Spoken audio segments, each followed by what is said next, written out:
ini aku benar-benar dibuat terharu karena keadaan kamarku tidak seperti biasanya. Wangi di sekeliling ruang kamarku dan macam-macam pernak-pernik menghiasi ruangan itu. Di atas tempat tidurku tergeletak satu bungkus parfum dan setangkai bunga mawar.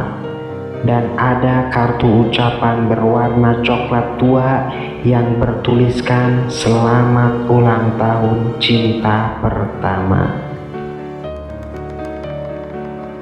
Rista yang menuliskan ini semua, dan semua itu ditujukan untukku karena hari ini ulang tahunku.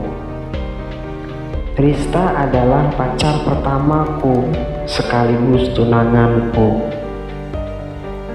Ibuku bilang tadi sore Rista datang ke rumah dan menyelesaikan semua dan langsung terbang ke Sulawesi jadi pembicara di sebuah acara.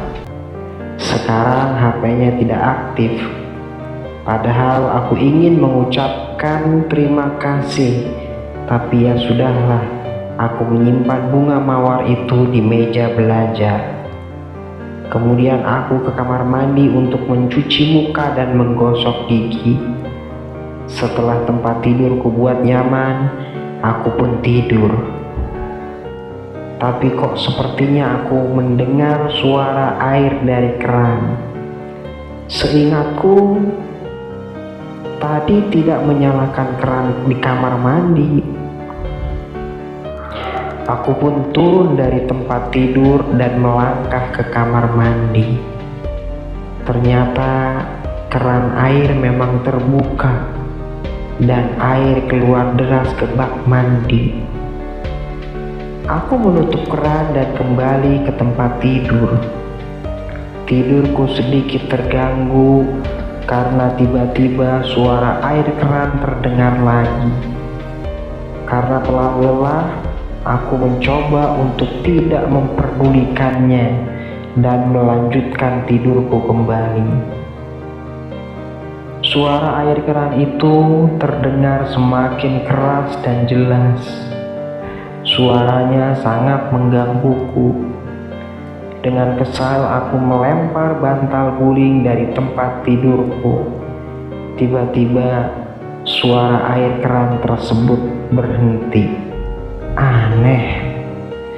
Tiba-tiba aku teringat kalau aku belum menunaikan sholat Isya. Aku melihat jam di atas meja belajarku sudah menunjukkan pukul 1 pagi. Aku pun pergi ke kamar mandi. Aku segera mengambil air wudhu, tapi aneh. Air di dalam kamar mandiku terasa sangat dingin sekali. Tepat ketika aku sedang mengeringkan wajahku, tiba-tiba terdengar suara jam weker di kamarku. Padahal aku sudah atur jam weker untuk bunyi jam 5 pagi. Astaga, kenapa sekarang tiba-tiba terdengar suara televisi? Jujur aku hanya terdiam sambil menebak-nebak apa yang terjadi. Sesaat kemudian suara televisi itu semakin keras dan membuat bulu kuduku merinding. Aku yang masih di dalam kamar mandi ketakutan setengah mati. Lalu terdengar suara handphoneku berbunyi. Semua bunyi itu semakin keras. Lalu suara-suara itu semuanya terhenti dan pintu kamar mandiku seperti ada yang menghantam. Aku terdiam dan terpaku. Aku memberanikan diri untuk membuka pintu kamar mandi dan kembali ke kamarku. Ternyata tidak ada siapa-siapa di kamarku. Aku pun teringat dengan bunga mawar dan parfum Rista berikan tadi. Semuanya menghilang entah kemana.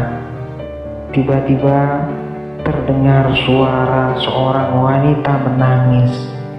Ya Tuhan, aku perlahan memalingkan wajahku, dan di sana, tepat di depan kamar mandiku, aku melihat sesosok wanita tanpa kaki sambil melayang, menumpahkan bunga mawar dan matanya hitam semua. Tidak lama kemudian aku pun jatuh pingsan, tidak ingat apa-apa lagi. Keesokan harinya aku terbangun di atas tempat tidurku, dan kulihat ada ibuku di sampingku yang bertanya-tanya tentang kenapa aku tertidur di lantai. Aku pun hanya diam dan bilang kepada ibuku, mungkin aku kelelahan hingga tidak sadar tertidur di lantai.